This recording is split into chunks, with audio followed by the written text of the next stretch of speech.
بسم اللہ الرحمن الرحیم اللہم صلی علی محمد و آل محمد۔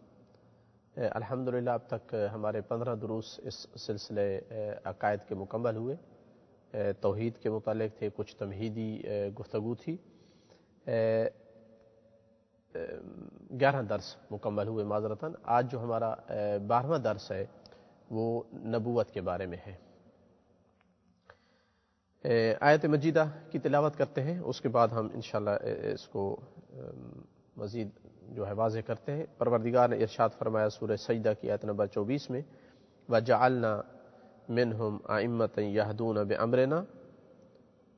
لَمَّا صَبَرُوا وَكَانُوا بِآيَاتِنَا يُوقِنُونَ، اور ہم نے انہیں ائمہ قرار دیا۔ ظاہراً یہاں ائمہ شامل ہے انبیاء کو بھی، چونکہ امام اگر عام معنی میں بولا جائے رہنما اور لیڈر کے بارے میں تو نبی پہ بھی بولا جا سکتا ہے، اور ائمہ کو بھی شامل ہے۔ ہم نے ان کو ائمہ قرار دیا جو ہمارے امر کے ذریعے ہدایت کرتے تھے، اس لیے کہ انہوں نے صبر کیا، یعنی ان کے صبر کی وجہ سے ہم نے ان کو اختیار کیا۔ وَكَانُوا بِآيَاتِنَا يُوقِنُونَ، اور وہ ہماری آیات کا یقین رکھتے تھے، یعنی دوسری صفت ان کے اندر یہ تھی۔ نبوت کے متعلق جو ہے ہم چند ایک پوائنٹ ذکر کرتے ہیں۔ پہلا پوائنٹ اور نقطہ یہ ہے کہ نبوت کا معنی کیا ہے، اور یہ سب سے پہلے اس کو بیان کرنا ضروری ہے۔ نبوت کا معنی یہ ہے کہ اللہ تعالیٰ نے بعض بندوں کو واسطہ کر بنایا ہے اپنے اور لوگوں کے درمیان۔ کس لیے، کس ہدف سے، کس مقصد سے؟ تاکہ وہ لوگوں کو دین کے امور سکھائیں، ان کو اللہ تعالیٰ کی بنائی ہوئی شریعت بتائیں، ان کے درمیان فیصلے کریں، اگر ان کے درمیان جھگڑے ہو جائیں تو اس کے فیصلے کریں، ان کے لیے ایسے قوانین بنائیں، قانون سازی کریں جو ان کو نفع دے، اسی شریعت کے مطابق ہو جو شریعت اللہ تعالیٰ کی طرف سے وہ لائے ہیں، تاکہ انسان کو جو ہے وہ اچھی زندگی نصیب ہو، انسان کامیاب زندگی بسر کر سکے۔ تو اس سے معلوم ہوا کہ نبوت یہ ہے کہ اللہ تعالیٰ لوگوں کو بیان کرے، لوگوں کے لیے ایسی چیز جو اللہ تعالیٰ چاہتا ہے، جو کام، جو چیز، جو تعلیمات انسان کو دنیا اور آخرت میں نجات دے، ان چیزوں کو بیان کرے انبیاء کے ذریعے سے۔ تو لہٰذا نبوت حقیقتاً آپ کہہ سکتے ہیں کہ ایک ایسے چراغ کی مانند ہے کہ جو تاریکی میں راستے کو روشن کرتا ہے۔ اسی وجہ سے انبیاء کی جو ڈیوٹی اور فریضہ ہے وہ لوگوں کو دین بیان کرنا ہے، ان کے راستے کو روشن کرنا ہے، اللہ تعالیٰ کی بنائی ہوئی شریعت کو پہنچانا ہے۔ نبوت کا قطعاً یہ معنی نہیں ہے کہ نبی آئے اور لوگوں کا ارادہ اور اختیار سلب کرے اور اس کو جو ہے طاعت پر مجبور کرے اور معصیت کو ترک کرنے پر اس کو مجبور کرے، تاکہ انسان جو ہے ایک صرف آلہ کار بن کر رہ جائے جو اپنے ارادے اور اختیار سے کوئی حرکت نہ کر سکے۔ بلکہ نبوت کا معنی ہے راستے کو روشن کرنا، صحیح چیز کی طرف رہنمائی کرنا، باقی اختیار لوگوں پر چھوڑنا کہ وہ انبیاء کی اتباع کر کے، پیروی کر کے کامیاب ہو جائیں دنیا اور آخرت میں، یا ان کی مخالفت کریں اور دنیا اور آخرت میں خسارہ اور ناکامی ان کا مقدر بن جائے۔ تو یہ اختیار انسان کے پاس چھوڑ دیا گیا ہے کہ وہ دو راستوں میں سے کوئی ایک راستہ اختیار کرے، اور انہی دو راستوں کو جو ہے وہ نصوص نے بیان کیا ہے، یعنی اسی مطلب کو کہ ارادہ اور اختیار انسان پر ہے اور نبی کا کام صرف بیان کرنا ہے۔ یہ دو مطلب ہو گئے کہ نبی کا کام بیان کرنا، پیغام کا پہنچانا ہے، اور لوگوں پر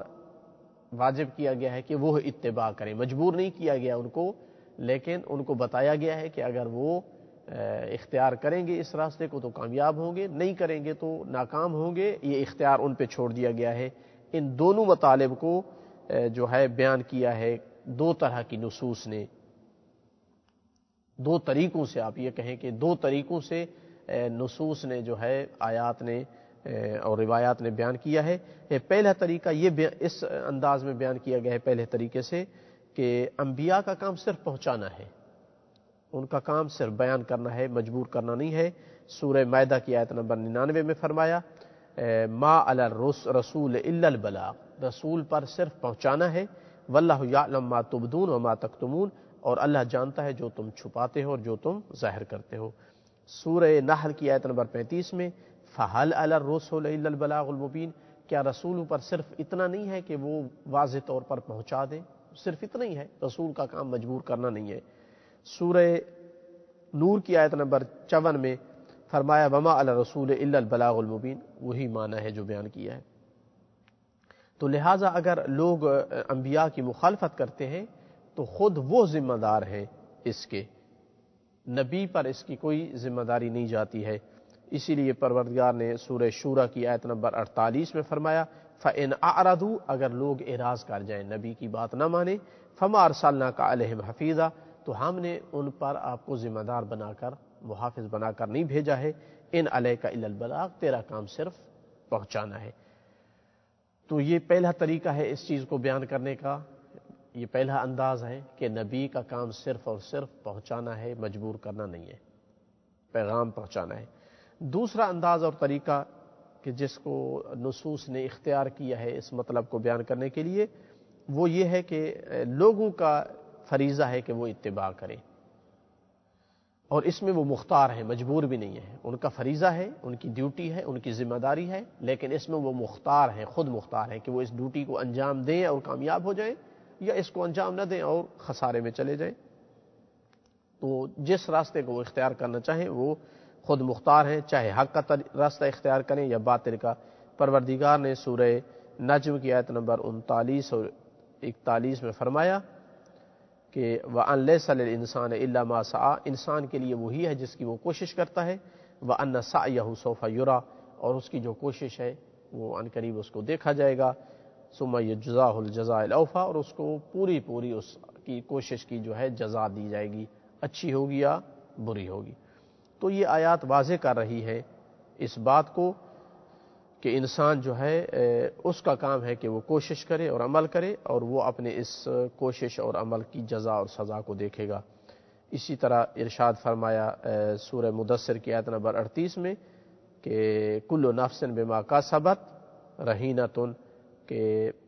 انسان جو ہے وہ اپنے عمل کا مرہون اور قیدی ہے، جو کچھ اس نے کیا ہے اس کا وہ انجام دیکھے گا۔ سورہ انسان کی آیت نمبر 3 میں فرمایا ہے ان ہدینہ السبیل اما شاکرا و اما کفورا، ہم نے تو انسان کو راستہ دکھا دیا، اب اس پر ہے کہ وہ یا تو شکر گزار بندہ بنے گا یا کفر کرنے والا۔ تو یہ آیت بھی واضح کر رہی ہے کہ اللہ تعالیٰ نے انسان کو راستہ دکھا دیا ہے کہ حق کا راستہ کیا ہے اور باطل کا راستہ کیا ہے،